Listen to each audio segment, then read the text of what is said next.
Previously, Bobby Fisherman and his friends solved the pirate's chess puzzle and gained a map of the island. As they were trying to figure out where to go next, an old man on a horse rode past. Bobby and his friend said, "Excuse me, sir, where are you headed?" He said, "I'm headed south towards the Crystal Caves." They said, "Would you be so kind as to take us with you, or at least show us the way?" The old man said, "Well, that depends.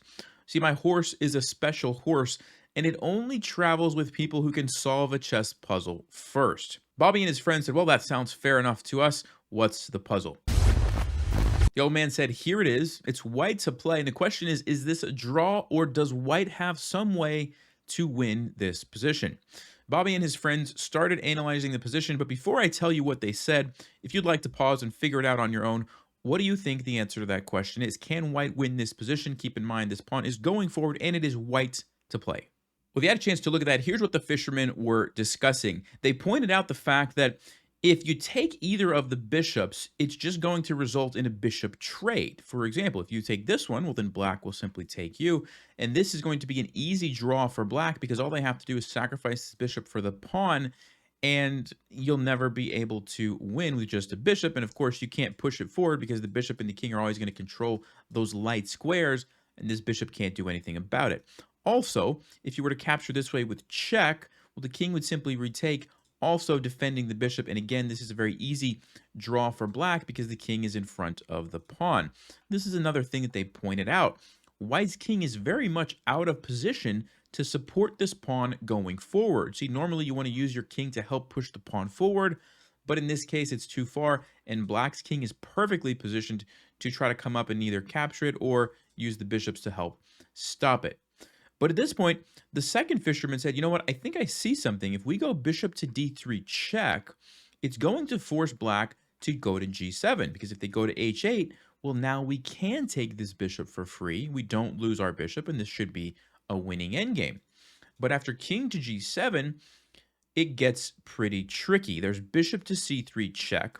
And the interesting thing here is that the bishops are actually doing a fantastic job, along with the pawn, of forcing black's king to go to f7. And here the second fisherman said, "It still looks like a draw to me because after we push the pawn with check, black's going to simply move here and we can go for the skewer, but then the king's going to go to f5, and after we take the bishop, we still lose our pawn, and this is a drawn endgame. The two bishops are not going to be enough to checkmate the king as long as there's an extra bishop to help black defend." So because of that, the second fisherman said it must be a draw. There's really nothing better that we can do. But at this point, Bobby said, "Wait a second, not so fast. I see a move that we didn't consider." If you'd like to pause at home, what move did Bobby find? Well, if you had a chance to look at that, the move is king to d7. And what we are doing here as white is trapping black's king. Notice how all of these squares are taken. And actually, if we had an extra move here with white, g6 would simply be checkmate. So black has to watch out for that. However, black does have time to stop it. First thing you need to understand is if they play bishop to g7, we simply go check. The king has to go back, and this is a nice checkmate. So because of that, the only real move here for black to try to defend is bishop to e7. And now if you would like to pause, what's the continuation here for white? Well, if you had a chance to look at that, we need to push the pawn forward now with check. And again, you can see that this doesn't give black a lot of options because of our king and because of our bishops. They have to go back to f8. And this is kind of the critical position in this study. So if you would like to pause, there is one and only one winning move for white in this position. Bobby was able to find it. Can you find what he found? All right, well, if you had a chance to look at that, before we look at the winning move, we need to understand some of the non-winning moves. Okay, so for example, let's start with this one, g7 check. If you push the pawn right away, black is going to simply come up. And yes, you can go check here and actually win the bishop. But the problem is that after you take the bishop, black has this move bishop to f6. And the problem here is that if you trade, you don't have time to get the queen because your bishop is blocking it. And once you move the bishop somewhere, black has time to take your pawn, and you can't win with just a bishop. So that's kind of the idea. Also, if you were to just not trade and move this bishop away, well, again, black's going to simply take, and this is also a draw.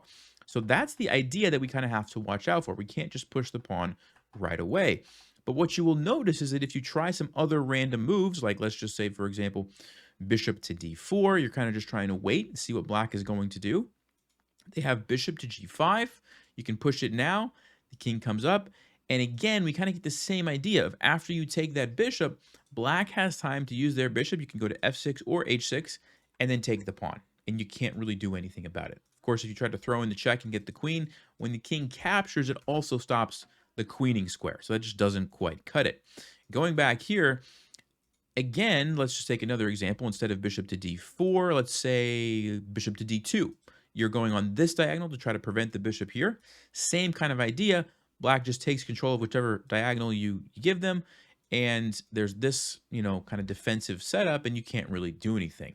So the only winning move in this position, wait for it, is the move bishop to e2. And it looks like such a random, weird move. Like, what are we doing? We could have moved this bishop to any number of squares.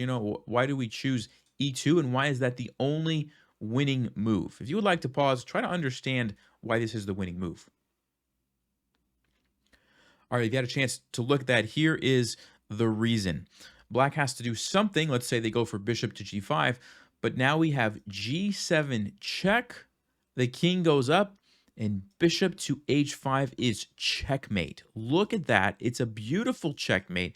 The king cannot escape, and now you can see the idea, right? The reason we're going back to e2 is because we want to push this pawn with check, and once the king moves up, we're going to swing the bishop over and deliver the checkmate. And the amazing thing is that black actually has no way to prevent this. You might say, well, can't they move this bishop, let's just say, over here? But then we have g7 check. And yes, the king can go there, but you lose your bishop in the process. King takes e7, and again, it's a winning endgame. A little bit of maneuvering here, bringing the bishop in between to force the king out or force the trade will lead to a winning endgame for white, okay? And so there's actually nothing that black can do after bishop to e2 to save the game. Well, at this point, the old man's horse was nodding in approval. They solved the puzzle correctly, and he agreed to take them to the Crystal Caves. That's where we will pick up our story next time. As always, thanks for watching.